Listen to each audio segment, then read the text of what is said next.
Hi, welcome to today's video. My name is Paul. So this week, again, as you can see, I had the chance to do a bit of watercolor landscape painting.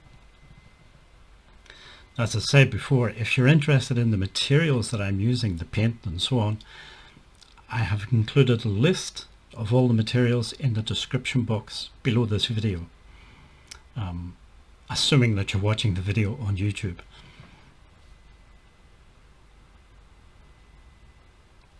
As I said, I'm trying to do a bit more watercolor painting these days, trying to balance out my time between doing the drawings, charcoal drawings, and the watercolor landscapes. And also I said I wanted, with the landscapes, the watercolor landscapes, to get back to a more sort of impressionist looking or impressionist style of painting. Whereas the charcoal drawings are moving off towards a more sort of minimalist look. I think, I've said this before, it is just my opinion, my advice, but I think if you're getting into art for the first time or after a long break, it's maybe good to take an interest in art history.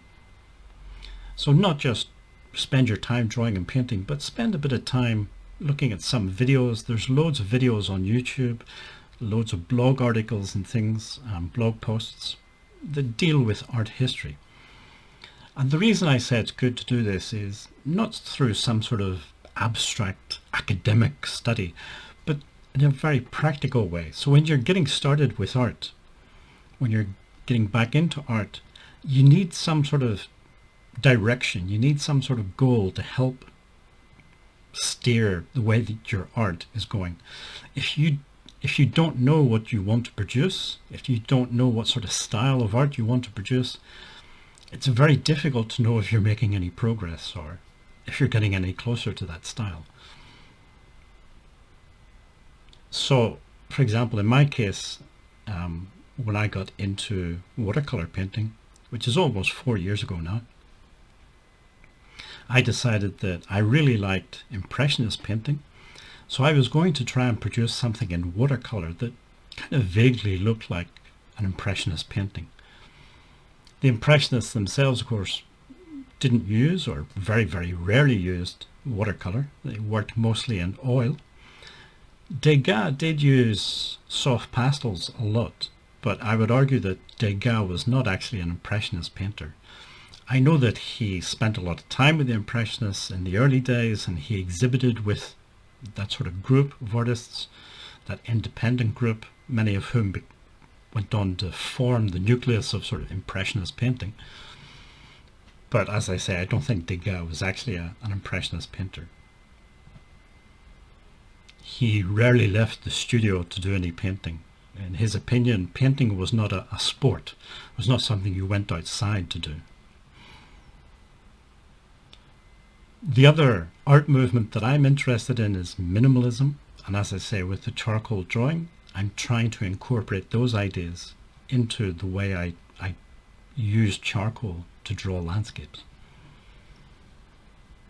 But basically, the idea is that by studying these things and looking at what if you have a favorite artist or a favorite art movement, what was that artist, what were the artists involved in that movement trying to do, what were they trying to achieve?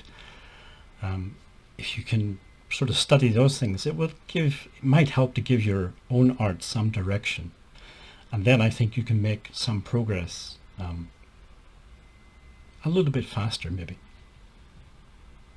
At least that's what I found. Okay, well, this is a scan of that final painting.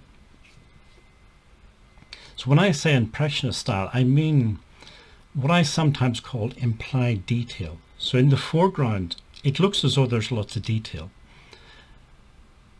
but it's not. It's implied detail. It's like scratching the surface of the paper. It's dabbing on bits of paint. It's suggesting vegetation and flowers and things without actually painting vegetation and flowers. It gives that impressionist sort of feeling, that as though you're just glimpsing something out of the corner of your eye. rather than sitting down and drawing it in fine detail. So that's sort of what I mean when I said I was inspired by Impressionist style painting. But I was happy with the painting. It was nice to try and do this Impressionist style again. It's something I want to get back into. And I had fun doing the whole painting.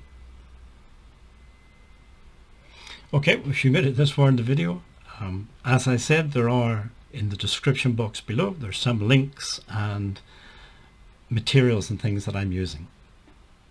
Anyway, if you made it this far, thank you for listening, and hopefully see you in next week's video.